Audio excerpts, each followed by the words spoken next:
Okay, let's unpack this. Today, we're diving deep into chemical burns, specifically from something surprisingly common for a lot of you, red thread locker, our mission. Really demystify what's happening to your skin, how your body heals, which is pretty incredible, and, the crucial steps for recovery. And prevention, of course. Basically, a shortcut to being properly informed.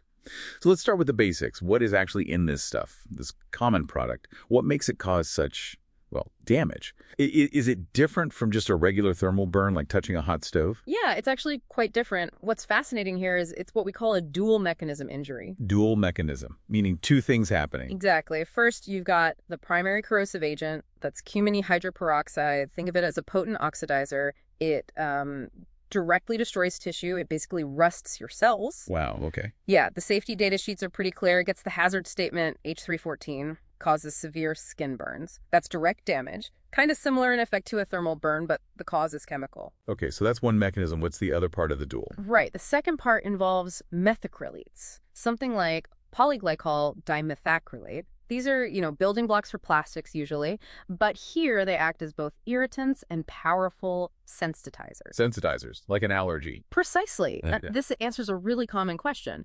Why do these burns often cause both that immediate burning pain and intense itching later on? The methacrylates cause direct irritation straight away. That's irritant contact dermatitis. But they can also prime your immune system, so the next time you're exposed, you might get a delayed allergic reaction, allergic contact dermatitis. Ah, okay. So someone gets, say, a really painful blistering burn on their thumb from this. What level of burn are we likely talking about? For something painful and blistering, yeah, you're almost certainly looking at a second-degree burn. That means it's damaged not just the outer layer, the epidermis, but also the dermis underneath. Got it.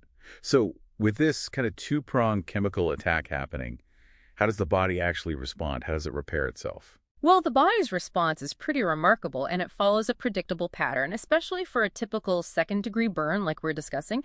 Think of it in phases. Week 1 is what we call the inflammatory phase. Okay, inflammation. So pain, redness. Exactly. Peak pain, redness, swelling, and those blisters start forming. That's your immune system rushing in, trying to clear out the damaged tissue and the chemical irritants. Makes sense. What happens after that first week? Then you move into weeks 2 to 3, roughly. This is the proliferative phase. The pain usually starts to lessen, which is good. But here's where it gets interesting and maybe a bit counterintuitive. Intense itching often kicks in. Itching. Isn't that bad? Actually, no. In this context, it's often a positive sign. It means nerves are regenerating, new skin cells are multiplying, the wound is starting to close up, and dead skin might start peeling. So the itch means healing is happening. Good to know. What's the final stage? That's the maturation phase, and this can take a long time. From about month 1, potentially up to a year, or even 2 years in some cases. The new skin that formed is initially quite thin and fragile, maybe pink or reddish. Over these months, it remodels, gets stronger, and the color gradually fades, hopefully closer to your normal skin tone. But changes in pigmentation, lighter or darker spots, are pretty common. Right, so patience is key there. Okay, knowing how the body heals is fascinating, but what can you, the person dealing with this, actually do right after it happens and during that recovery? Okay, this is critical. The single most important immediate action is this. Flush the burn under cool, running tap water. And not just for a few seconds, for a minimum of 20 continuous minutes. 20 minutes, wow, that's a long time. It is, but it's absolutely essential for chemical burns.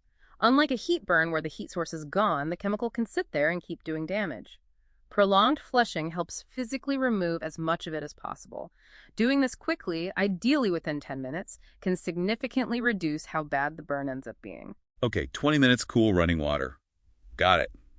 Anything you should not do? Yes, definitely. Do not put ice directly on it. That can cause more damage. And also, don't try to neutralize the burn with other chemicals. You might just cause another reaction or make things worse. Just stick to cool water flushing. Okay, simple but vital. What about daily care during the healing weeks? Keep it gentle. Wash the area softly once a day with a mild, fragrance-free soap and water. Then cover it with a sterile, non-stick dressing. Change that dressing daily or if it gets wet or dirty. What about putting ointments on it? If the wound is open, a thin layer of plain petroleum jelly or an over-the-counter antibiotic ointment like bacitracin is usually fine to keep it moist and prevent infection. Once the skin has fully closed over, though, you can switch. Stop the ointments and use a good, thick, hydrating, fragrance-free moisturizer to help the new skin. And the blisters. Pop them or leave them? Leave them. Definitely leave them intact if you can. They act as a natural, sterile barrier protecting the healing skin underneath. If they burst on their own, then you'd clean it and apply ointment and dressing. Right. And the itching, if it gets really bad. Moisturizing helps a lot. Keeping the new, dry skin hydrated can reduce the itch. If it's really driving you crazy, an over-the-counter oral antihistamine might provide some relief, but check with a pharmacist or doctor first. Okay. That covers the immediate aftermath and healing phase.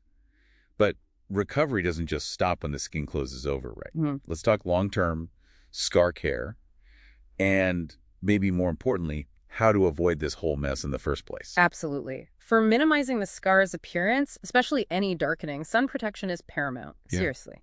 You need to apply a broad-spectrum sunscreen, SPF 30 or higher, to that newly healed area every single day. Every day. For how long? For at least a year. That new skin is really susceptible to UV radiation, which can cause permanent hyperpigmentation, basically, dark spots. So sunscreen is non-negotiable. Regular moisturizing also helps keep the scar tissue pliable, and some find gentle massage beneficial once it's fully healed. Got it. Sunscreen, moisturizer, maybe a massage. Now, prevention. How do we stop this from happening? Prevention is always, always the best strategy. The number one thing. Wear the right gloves, and I mean chemically resistant gloves, made of materials like butyl rubber or neoprene or nitrile. So the standard thin latex or vinyl gloves aren't enough? Absolutely not. Chemicals like those methacrylates we talked about can permeate, basically soak through latex and vinyl gloves quite quickly. They offer very little protection against this kind of chemical.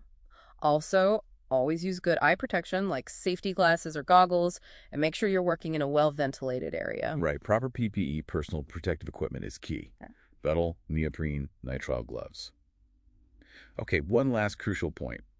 When does this go beyond simple home care? When do you need to see a doctor? That's a really important question. You need to seek immediate medical attention if you see any signs that the burn is getting infected. That means things like increasing pain, more swelling or redness spreading outwards, any pus or yellowish discharge, or if you develop a fever over, say, 100.4 Fahrenheit or 38 Celsius. Okay, signs of infection. What else? Also, the size and depth matter. If the burn is larger than about 3 inches across, or if it involves the hands, feet, face, groin, or a major joint, or if it looks like it might be a third-degree burn that often appears white or leathery, maybe charred, and might actually be numb instead of painful because the nerves are destroyed. And finally, if it just isn't getting better after a week of good home care, or certainly if it's not fully healed within about 3 weeks, get it checked out. Excellent checklist. Thanks. Wow. What a deep dive that was. We've really seen how these, seemingly simple industrial products like Thread Locker can pack quite a complex chemical punch, that dual action injury, and how the body responds with that amazing phase healing process, even the itching playing a role. Plus, the absolute criticality of that immediate first aid, that 20-minute flush is sticking with me, and then the consistent follow-through with wound care, scar management, and especially prevention with the right gear. It really makes you think, doesn't it? How this precise industrial chemistry interacts with our own incredibly complex and resilient biology. The body's capacity to regenerate, it's just something else.